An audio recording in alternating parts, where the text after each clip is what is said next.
chers compatriotes, la situation liée à l'évolution dans notre pays de la maladie à coronavirus, Covid-19, m'amène à nouveau à m'adresser à vous.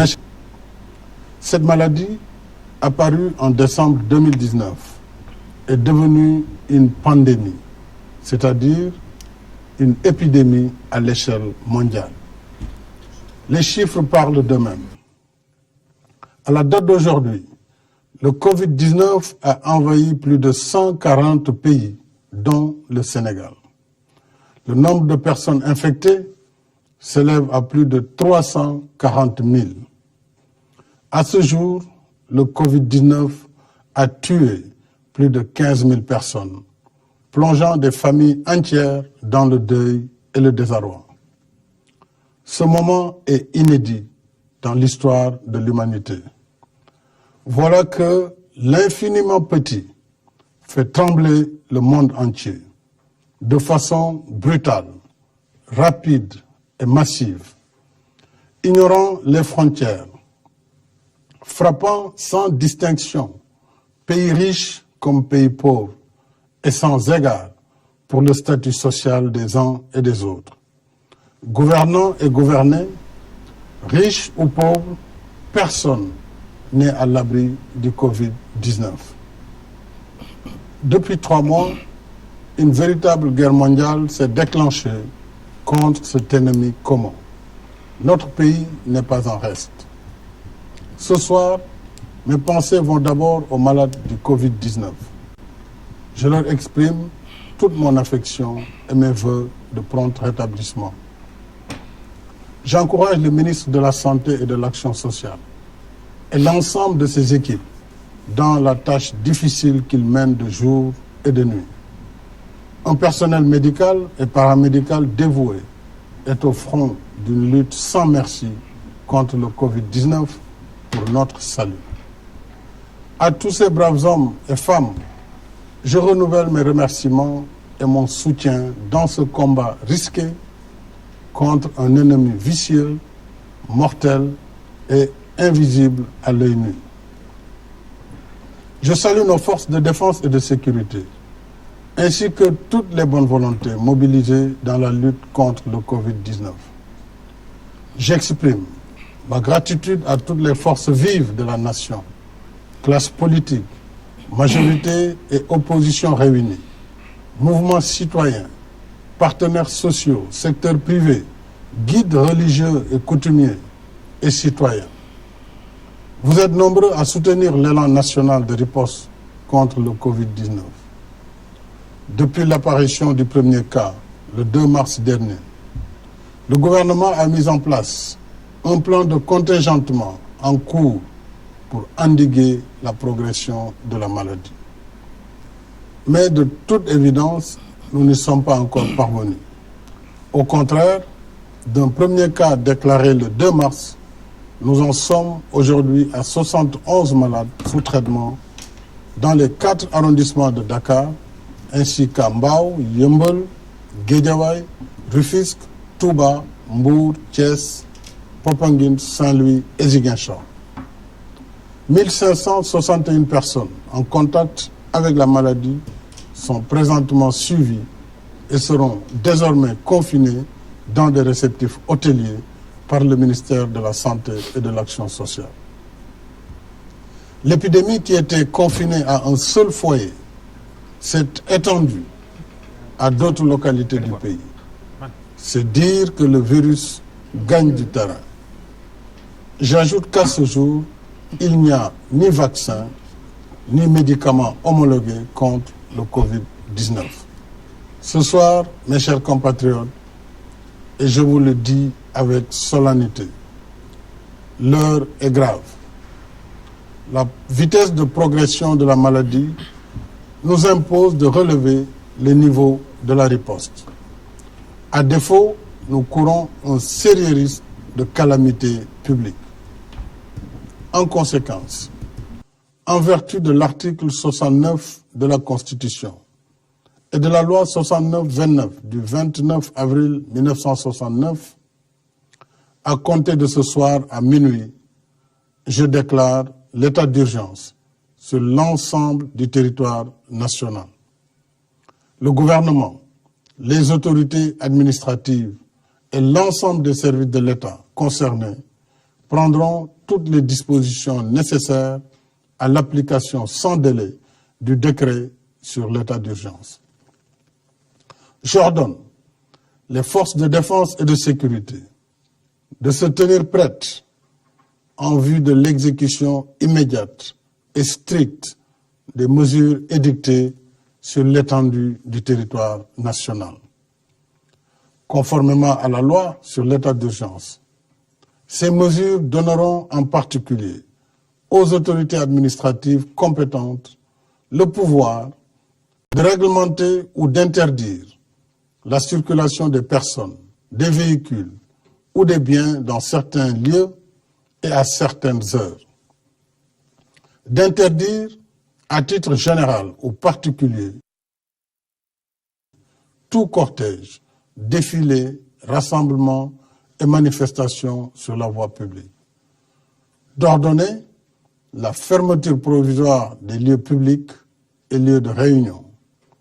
D'interdire à titre général ou particulier les réunions publiques ou privées de quelque nature qu'elles soient susceptibles de provoquer ou d'entretenir le désordre. Ces mesures non exhaustives pourraient évoluer en fonction des circonstances. Elles sont assorties d'un couvre-feu sur l'étendue du territoire national de 20 h à 6 h. Une limitation et au besoin une interdiction sera imposée au transport de voyageurs de région à région. Le ministre en charge des Transports, en rapport avec les ministres de l'Intérieur et des Forces armées, prendra les dispositions nécessaires à l'application de cette mesure, y compris en milieu urbain. Conformément à l'article 77 de la Constitution, je saisirai l'Assemblée nationale d'un projet de loi habilitant le président de la République à prendre pour une durée de 3 mois des mesures relevant du domaine de la loi afin de faire face aux impératifs d'ordre budgétaire, économique, social, sanitaire et sécuritaire de la lutte contre le Covid-19. Dans ce cadre, j'ai déjà entamé les consultations avec les institutions de la République. Je les poursuivrai demain avec l'opposition parlementaire. Je tiens en particulier à l'approvisionnement régulier du pays en produits médicaux et pharmaceutiques. Il en est de même pour les denrées de première nécessité. Le gouvernement mettra en œuvre des mesures de lutte contre toute hausse indue des prix. Je suis également soucieux des effets de la crise sur l'économie nationale. Pour en atténuer l'impact, j'ai créé un fonds de riposte et de solidarité contre les effets du Covid-19, Force Covid-19, qui sera doté de 1 000 milliards de francs CFA. Ce fonds sera alimenté par l'État et toutes les bonnes volontés. Je lance un appel à tous, au secteur privé et aux partenaires bilatéraux et multilatéraux, afin qu'ils apportent leur soutien aux forces Covid-19. Les ressources du fonds serviront, entre autres, à soutenir les entreprises, les ménages et la diaspora. Une enveloppe de 50 milliards sera consacrée à l'achat de vivres pour l'aide alimentaire d'urgence. Des mesures fiscales générales et spécifiques seront également prises en soutien aux entreprises. Au titre des mesures générales, il sera accordé une remise partielle de la dette fiscale constatée au 31 décembre 2019, due par les entreprises et les particuliers pour un montant global de 200 milliards.